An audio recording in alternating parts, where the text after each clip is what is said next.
Hello friends, आप सबका स्वागत है आपके चैनल बीकेसी में। आज हम करने वाले हैं क्लास 10 का, जो कि हमारा है नया चैप्टर स्टार्ट करेंगे हम एक्सरसाइज 6.4।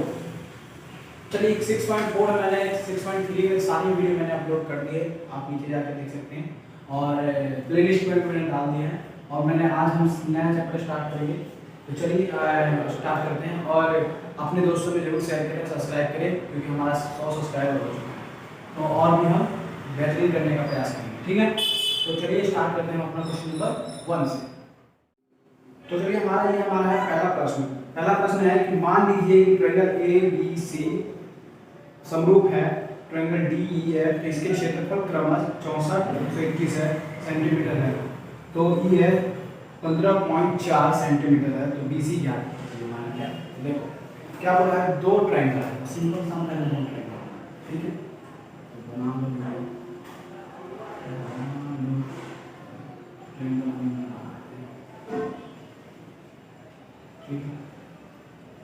इसका नाम रख देते ए बी सी, इसका नाम है पी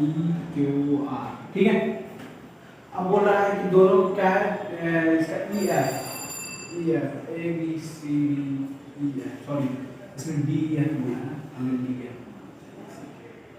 ये हमारा डी, हमारा ई, हमारा एफ, क्योंकि ये देखना होता है कि कोण जो 90 डिग्री वो कहाँ पे है यार, मतलब जो भी कोण है बीच का वो होना चाहिए बीच में इसके बाद। ठीक है, इसीलिए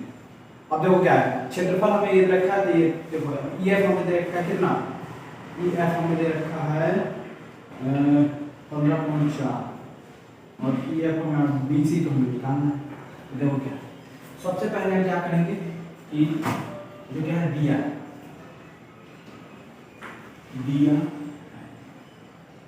है क्या, ट्रायंगल ए बी सी समरूप है ट्रायंगल डी एफ डी, ये हमें क्या रखा दिया, तो हम क्या करेंगे, सिद्ध करना है हमें। तो सिद्ध क्या करना है हमें कि इसके सिद्ध हमें करना था कि बीसी का मान ज्ञात करना है ना, तो बीसी का मान ज्ञात करने के लिए पहले हम क्या करेंगे, इसका क्षेत्रफल निकालेंगे, बराबर में उसके लगाएंगे कि उसकी अनुपात की भुजाओं के बराबर होना चाहिए, उसकी भुजाएं का अनुपात बराबर हो क्षेत्रफल के बराबर। हम क्या लिखेंगे, triangle A B C, area of triangle लिख सकते हैं, ट्रायंगल ए बी सी लिख सकते हैं, और D E F, triangle D E F बराबर होगा किसका, देखो यहाँ देखो ए भी बराबर होगा डी ई एस, जो हम कर रहे हैं 6.6 पढ़ में जो किए थे ना वही वाला है। ठीक है, अब आएंगे या तो ऐसे लिख सकते हैं डी बटे में D E, sorry A B बटे में डी, हम लोग ए बी सी बटे में लास्ट वाला दो ई एफ का स्क्वायर कर दो बराबर में पहले और लास्ट वाला में ए सी का, और नीचे क्या है डी एफ का। ये अब देखो क्या है, अब हमारा काम किस में चलेगा, बीसी बटे में ई है, क्योंकि ये ना हो चलेगा नहीं, क्योंकि हमें बीसी निकालना है, ये फॉर्म दे रखा है, हम ये लेके चलेंगे। तो हम लिख सकते हैं ट्रायंगल ए बी सी, या एरिया ऑफ लिख सकते हैं, एरिया ऑफ ट्रायंगल ये वाला डी ई एफ। अब देखते हैं कि हमें क्या लेना है, बी सी बटन ई एफ। अब देखो area of triangle A B C वो कितना दे रखा था, बताओ, एरिया ऑफ ट्रायंगल है हमारा 64। ठीक है, फाइनली हम लिख सकते हैं 64 सेंटीमीटर, और डी एफ हमें दे रखा है 121, सॉरी, और बी सी तो हमें ऐसे दे रखा है, और ई एफ हमें दे रखा है कितना 15.4 का स्क्वायर। अब देखो ज्यादा कोई टेंशन नहीं, इधर भी स्क्वायर है तो हमें इधर भी स्क्वायर बनाना पड़ेगा। कैसे कि इसका स्क्वायर बनाने के लिए उसका वर्गमूल क्या होता है, 8 का वर्गमूल, 64 का वर्गमूल 8 होता है, और 121 का इसका वर्गमूल 11 होता है। हमने स्क्वायर लगा दिया और बीसी बराबर 15.4, स्क्वायर से स्क्वायर कट गया। अब स्क्वायर से स्क्वायर कट गया तो अब क्या बचा है, ये और ये और ये बचा। हम ये लिख सकते हैं कि 8 गुना 11 बटे में बीसी जगह में 15.4। अब देखो जो उधर भाग में होता है इधर वो उधर जाकर क्या होगा गुना में, अच्छा गुना में होता भाग में होगा गुना सारा वही रूल चलता है। तो गुना में इधर जाके भाग में इधर जाके गुना सो 8 बटा 11 गुने में 15.4 BC। ठीक है, अब देखो क्या है इसका है, अब इसको काट सकते हैं कैसे, तो 11 एकम 11 बटा 11 एकम 11 और बचा 4 है ना, तो 11 चौक 44 है ना, 11 एकम 11 4 11 चौक 44 1.4 आगे 1.4। अब गुना में किससे गुना कर देंगे, सिंपल से क्या होगा 8 चौक 32 के 2 8 और 3 8 और 3 11 है ना, 111 यानी एक बार पॉइंट लगा दो, एक बार पॉइंट, यानी आपका BC कितना आ गया 11.2। तो हम लिख सकते हैं कि BC बराबर आ गया 11.2 सेंटीमीटर। ठीक है, ये आपका पहला प्रश्न हल। ठीक है, कोई दिक्कत। दूसरा प्रश्न बोला है कि एक समलक ABCD, एक समलक है ABCD, तो एक समलक कैसे होता है ABCD, एक समलक है ABCD। आराम से देखो, जिसका AB पैरेलल है DC के, AB पैरेलल है किसका DC के, यानी समानांतर है DC के, तो विकर्ण परस्पर O पर प्रतिच्छेद करती है। अब देखो O विकर्ण है प्रतिच्छेद करती है, तो इसको ऐसे O प्रतिच्छेद करती है, तो AB बराबर है 2CD की, यानी AB है ये छोटा है, AB बराबर है 2CD के, अब हम लिख देते हैं। तो और त्रिभुज AOD की बहुत COD के क्षेत्रफल के अनुपात क्या है, तो क्या लिखेंगे सीधा, क्या दिया है क्या कि एक ट्रायंगल ABCD क्या है समलंब है। अब देखो समलंब है यानी ये बराबर होगा तो एकांतर कोण भी बराबर ही होगा। ठीक है, एकांतर कोण बराबर होगा, और ये भी दे रखा है कि AB बराबर दे रखा है 2CD दे रखा है। अगर मान लो कि ये बराबर है तो मैंने बोल दिया ना एकांतर कोण यानी A बराबर होगा किसका B के, C के, A बराबर होगा C के, और लिख सकते हो B बराबर होगा किसका D के। समझ में आ रहा है, ये इसके साथ होगा ये कोण इसके, ये कोण इसके बराबर।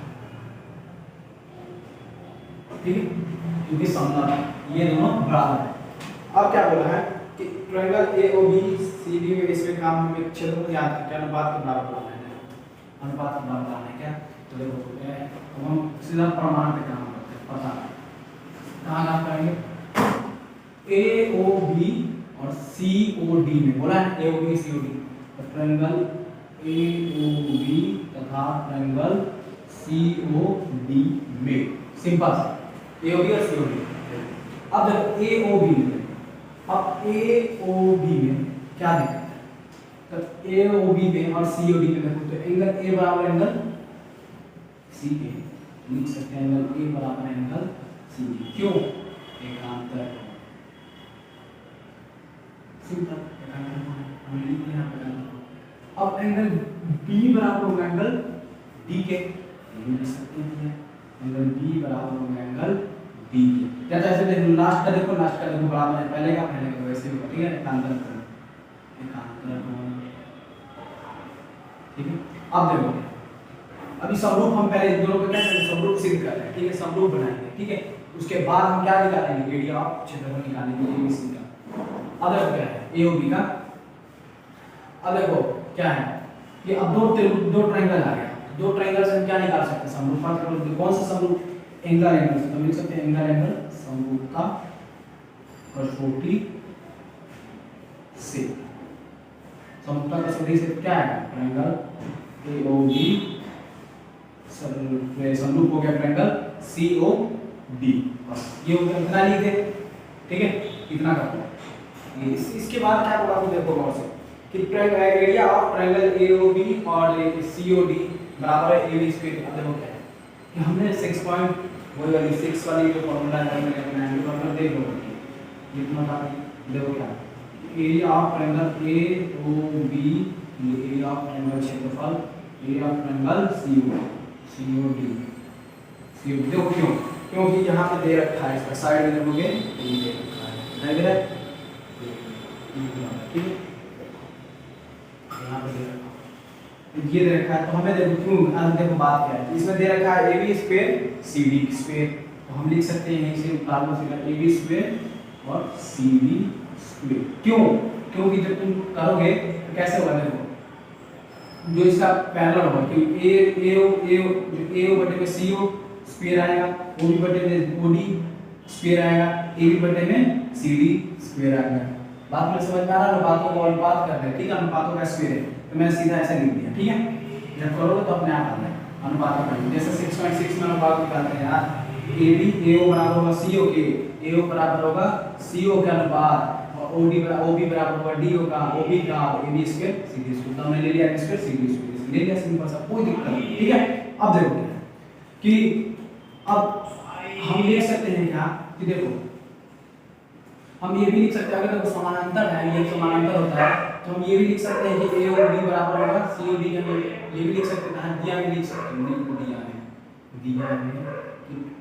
ट्रायंगल ए और बी बराबर होगा ट्रायंगल सी ओ डी के। क्यों? क्योंकि जब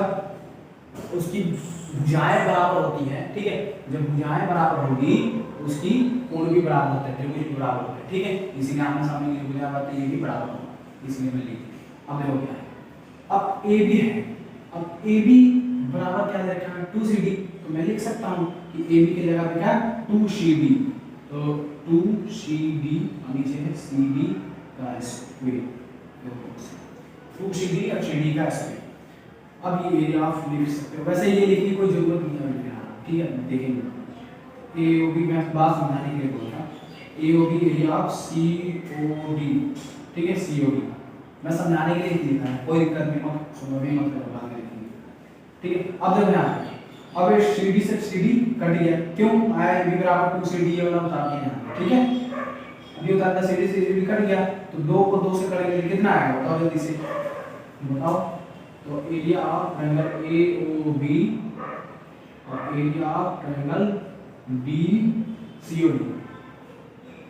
सी ओ डी, ठीक, क्या होगा 2 दूनी 4 और 1 एकम 1, 4/1। अब बोला अनुपात के बराबर करना है ना, प्रश्न में क्या बोला है, अनुपात ज्ञात, क्षेत्रफल के अनुपात ज्ञात है, क्षेत्रफल के अनुपात ज्ञात करना है, तो अनुपात ज्ञात करने के लिए क्या करते हैं, तो 4 ऐसे करो, अनुपात लगा तो 1 हो गया, ये बात बस area of triangle A O B और area of triangle C O D, बस 4.5 समझ में बस। अब देखो हमारा है तीसरा बोला है आकृति 6.444, देखो 6.44 क्या है, समलंब ही ऐसा है, बिल्कुल थोड़ा सा इसका नाम ए है, इसका नाम बी है, इसका नाम डी है, इसका नाम सी, ठीक है, यहीं पर देखिए, ठीक है। बोला है कि एक ही आधार BC, एक ही आधार क्या है BC, ओ एक ही आधार क्या है BC, 2 त्रिभुज है ABC, ये वाला समझ में आ रहा है, ये वाला ABC है और DBC और BBC बने हैं, DBC इधर वाला ये DBC, ठीक है, समझ में आ रहा है बातों को, DBC है, तो यदि ए और डी पूरे यहाँ से आता BC और O को काटती है, काटती है, तो सिद्ध कीजिए कि एरिया ऑफ ABC बराबर है ए होगी, तो देखो पहले कि क्वेश्चन नंबर 3 है, ठीक है, तो सबसे पहले क्या है दिया है, क्या लिख सकते हो बताओ, ये देखो यहाँ इसमें क्या बोला है, समलंब नहीं बोला है, ठीक है, समलंब नहीं बोला है तो हम क्या लिख सकते हैं, कांतर कोण भी नहीं ले सकते बिल्कुल भी, ठीक है, ये सब बिल्कुल नहीं ले सकते हैं, ठीक है, तो दिया है तो क्या इसमें दिया है, आप लिख सकते हो क्या है BC आधार है, ये भी लिख सकते दिया है क्या BC आधार दिया है। देखो अब क्या है कि इसका एक गुण है ट्रायंगल, हम पहले काम करेंगे किसमें, ट्रायंगल ABC का क्षेत्रफल सिद्ध करना है, तो आप लिख लेना दिया सिद्ध करना है, करना है क्या कि area of triangle A B C, area of triangle D B C बराबर में ए ओ बटे में डी ओ। ठीक है, देखो अब हम काम करेंगे प्रमाण या पता है हमारा ट्रायंगल ए बी सी तथा ट्रायंगल ए बी सी, इस वाले में निकालेंगे एरिया ऑफ ठीक है, area of D B C में ना, डी बी सी ये डी बी सी। अब देखो त्रिभुज का क्षेत्रफल आपको पता है क्या होता है, देखो त्रिभुज का क्षेत्रफल, तो देखो त्रिभुज का क्षेत्रफल क्या होगा, तो क्या होता है 1/2 बेस इंटू हाइट, हम लिख सकते हैं 1/2 इधर बेस। अब इसका बेस क्या है, देखो बॉक्स इसका बेस की बात करें, ये जो ट्रायंगल है, देखो एक बार हम बना के दिखा देते हैं, ये मतलब ये बिल्कुल ऐसा नहीं है, ए बी सी, और ये बिल्कुल कैसे निकला है, ऐसे निकला है, तो ये बिल्कुल ऐसे जा रही है, कहाँ डी की तरफ। अगर मैं इसकी बेस की बात करूँगा, बी सी तो बेस है ही, बट हाइट की बात करूँगा, इसमें हाइट तो है ही भैया, हाइट क्या होगी, ये जो निकलेगा हाइट होगा, यानी यहाँ पे एक हाइट होगी, ये हाइट, इस हाइट का नाम डाल दूँ एम। अब इसका भी एक हाइट निकलेगा भैया, तो इसका भी एक हाइट निकलेगा, क्योंकि ये भी हाइट है ना, इसका भी एक हाइट निकलेगा, उसका नाम हो गया एन।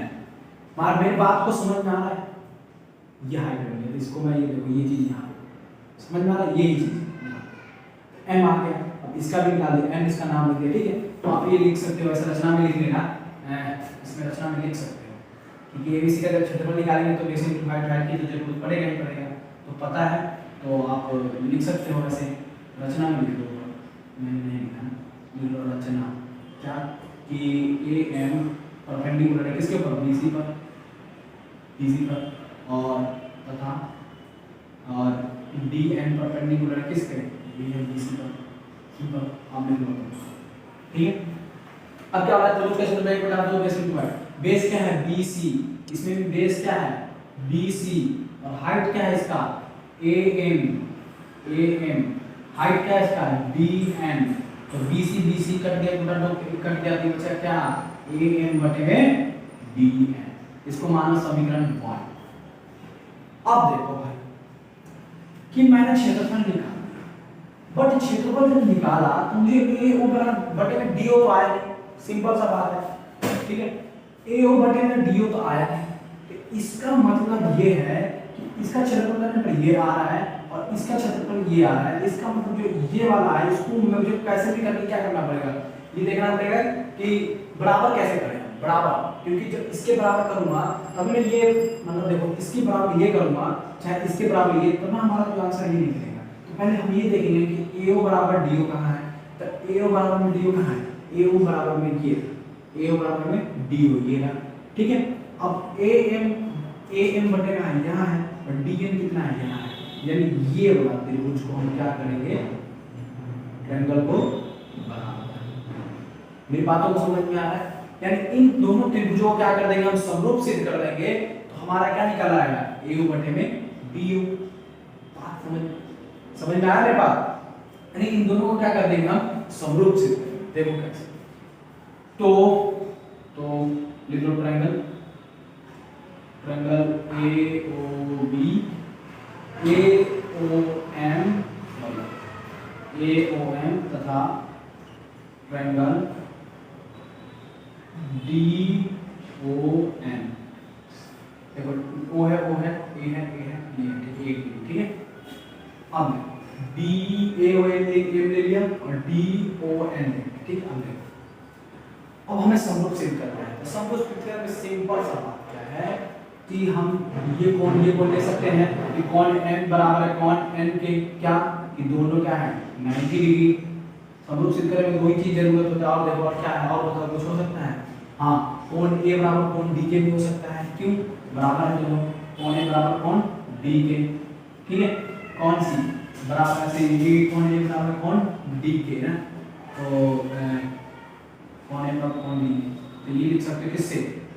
रचना से लिख लो। क्यों, क्योंकि जब तुम 90 डिग्री को खींचे थे 90 डिग्री से ही दिया।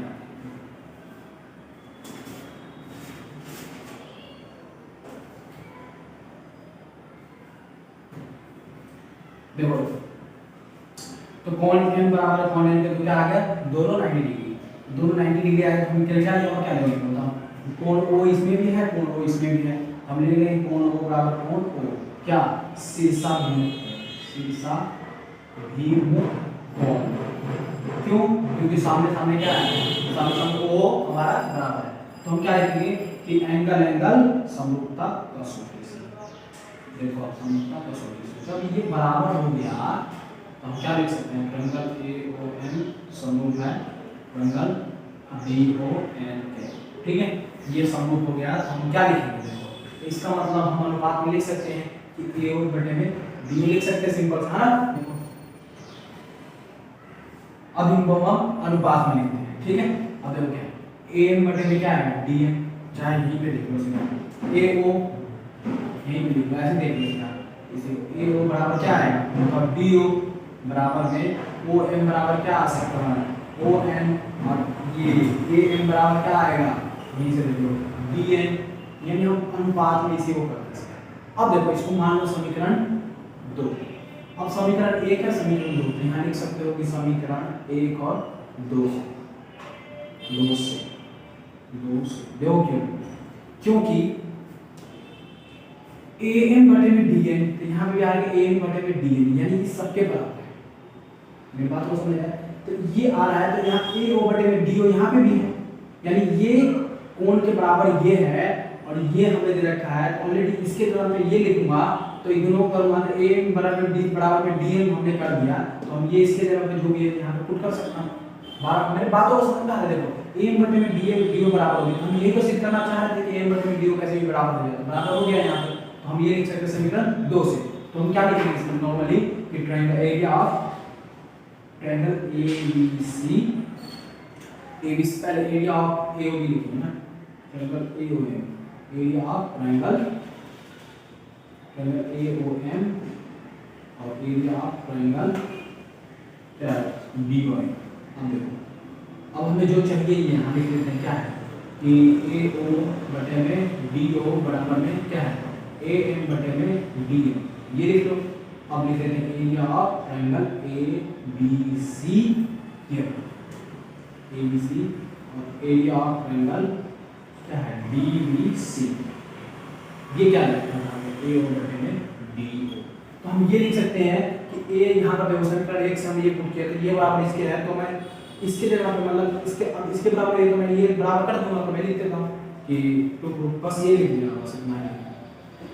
बस इतना ही, एक और दो से कर दोगे ठीक है। तो चलिए हम देखिए चौथा क्वेश्चन है, बहुत ही मजेदार है, मजा आएगा। लिखा है कि यदि दो समरूप त्रिभुजों का क्षेत्रफल समान हो, यानी दो समरूप त्रिभुज बोल दिया, ठीक है, तो हम बनाना है दो समरूप त्रिभुज।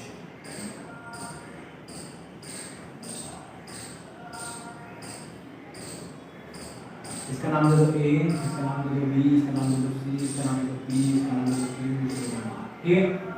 दो समरूप त्रिभुज का समान है तो सिद्ध कीजिए कि वे त्रिभुज सर्वांगसम हैं, होते हैं।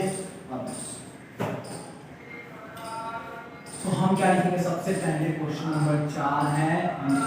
दिया है क्या है, दिया है कि पहले बोला है कि दो समरूप त्रिभुज के क्षेत्रफल बराबर है, तो हम क्या लिखेंगे ट्रायंगल ABC समरूप है ट्रायंगल PQR पहला। दूसरा लिखेंगे कि एरिया ऑफ ट्रायंगल ABC बराबर है एरिया ऑफ ट्रायंगल PQR के। बात समझ में आ रहा है, क्षेत्रफल का समरूप दोनों बराबर है, तो मैं ABC जगह PQR लिख सकता हूँ या PQR की जगह ABC लिख सकता हूँ ना, बराबर है, ठीक है। तो हमें सिद्ध करना है, तो सिद्ध करना है, बहुत ही मजेदार है, बहुत ही आसान है, बिल्कुल ध्यान रखना। तो हमें सिद्ध करना है क्या है कि ट्रायंगल ABC सर्वांगसम जो होता है ये ऐसा लगाते हैं, ट्रायंगल PQ ऐसे सर्वांगसम करते हैं, इसके ये सर्वांगसम करते हैं, सिद्ध करना है। अब हमें क्या लिखना है, पता है मतलब प्रमाण ये कुछ लिख सकते हैं, ये कहाँ करना है। तो ट्रायंगल हम क्या करेंगे, देखो तब दोनों क्या करेंगे 6.6 पर में द्वारा हल कर देंगे त्रिभुज का क्षेत्रफल के द्वारा, ठीक है, ये करना triangle area of triangle, area of triangle ABC और एरिया ऑफ ट्रायंगल PQR क्या होता है 1/2 बेस इनटू हाइट। नहीं ये वो वाला नहीं है, त्रिभुज कैसे मोड़ सकते हैं इसको हम 6.6 जो है ना पॉइंट में उसके क्या बोलते हैं क्षेत्रफल के अनुपात के बराबर भुजाओं की संगत भुजाओं के अनुपात बराबर होते हैं उसकी करते हैं, क्योंकि समरूप बोला है ना बात समझ रहा है, समरूप दे रखा है। हम दूसरे से करेंगे तो हम कौन से विधि से करेंगे, जैसे कि AB स्क्वायर PQ के वो वाली AB स्क्वायर संगत भुजाएं बराबर है ना वो वाला ले लेते हैं, ठीक है। तो हम ये लिख सकते हैं कि AB बटे में PQ, AB बटे में PQ। बट तुम ना एक और मैं बता रहा हूं कि यहां दो नंबर है, एक दो नंबर है, यहां एक दो नंबर, तो ये ले लो एक दो नंबर PQ, दूसरा ले लो एक P2 3 नंबर बराबर में लिख सकते हो BC और नीचे क्या है दो नंबर एक दो जो P2 3 नंबर QR का स्क्वायर बराबर में अब ले लो एक नंबर 3 नंबर एक नंबर और लास्ट में इसके एक टर्म 3 नंबर ये स्क्वायर ये वाला है, क्योंकि दे रखा है ना त्रिभुज का क्षेत्रफल और उसका समरूप दे रखा है, इसलिए हम ये फार्मूला से लगा रहे हैं कि संगत भुजा इसके बराबर। अब देखो क्या अब हमें क्या करना है कि AB बटे में PQR, तो हम ये लिख सकते हैं कि हमें सर्वांशम प्रूफ करना है बराबर ना, हम क्या लिखेंगे कि ABC बराबर में ये है तो मैं ABC की जगह PQR लिख सकता हूं, तो एरिया ऑफ ट्रायंगल PQR बटे में एरिया ऑफ ट्रायंगल PQR बटे में क्या है AB स्क्वायर PQ ये भी सीधा है सही, BC बटे में QR स्क्वायर बटे में AC बटे में PR ऐसे कोई दिक्कत, ठीक है। अब देखो PQR एरिया ऑफ PQR ये भी है ये भी है, तो दोनों क्या होगा कट गया, आंसर कितना आया 1 बराबर, यही लिखो AB बटे में PQR का स्क्वायर जहां BC बटे में QR का स्क्वायर बटे में AC स्क्वायर PR का स्क्वायर, ठीक है। अब देखो क्या है कि पता है आपको जो भाग में होता है जाकर गुना हो जाएगा, ये भी सबके लिए है ना, सबके लिए ये भी गुना में कितना आएगा ये पता है आपको, स्क्वायर लगा है इस पे देखो ये किस प्रकार है, तो ये भाग में इधर जाएगा तो क्या आएगा PQ बटे में AB। अब बताओ कैसे आएगा ये मैं बता रहा हूं, देखो कैसे, क्योंकि AB का स्क्वायर है और नीचे होगा PQ का स्क्वायर, नीचे कितना है 1 था, ये इधर चला गया तो आ गया 1 PQ का स्क्वायर और इधर AB का स्क्वायर, इस पे स्क्वायर कट जाएगा, PQ में से 1 गुना करेंगे तो आएगा PQ को गुणने में ये, तो हमने इतना करने के बाद दिया है, ठीक है। ऐसे हम सबको कर देंगे। तो अब हमारा है AB कितना आ गया, अब ये QR है यहां लिख देते हैं QR बटे में BC, अब हमारा है PR बटे में AC, इसका मतलब है ABC की जो भुजाएं हैं वो सारा इसके बराबर हो रहा है, सर्वांशम हो रहा है, हम लिख सकते हैं तो हम लिख सकते हैं क्या ट्रायंगल ABC सर्वांशम है, ट्रायंगल PQR सर्वांशम का नियम के द्वारा, ये भी लिख सकते हैं द्वारा, ठीक है, द्वारा हो गया सर्वांशम, बस इतना ही कर दोगे बराबर है तो बस, ठीक है। तो आपको कैसा लगा, मैं 4 क्वेश्चन तक आज के लिए 40 क्वेश्चन है, और आपको कैसा लगा तो अपने दोस्तों में शेयर करें, सब्सक्राइब करें, और 100 सब्सक्राइबर हो गया है तो मैं अपने दोस्तों के बीच में शेयर करो, इससे भी और बनाना है जैसे कि हम और बेस्ट बनाने का प्रयास करेंगे। आपको कैसा लगता है मैंने पढ़ाया हुआ, और कोई दिक्कतें हैं कोई बात नहीं, हो जाएगा ठीक है, और शेयर करें सब्सक्राइब करें, मिलते हैं।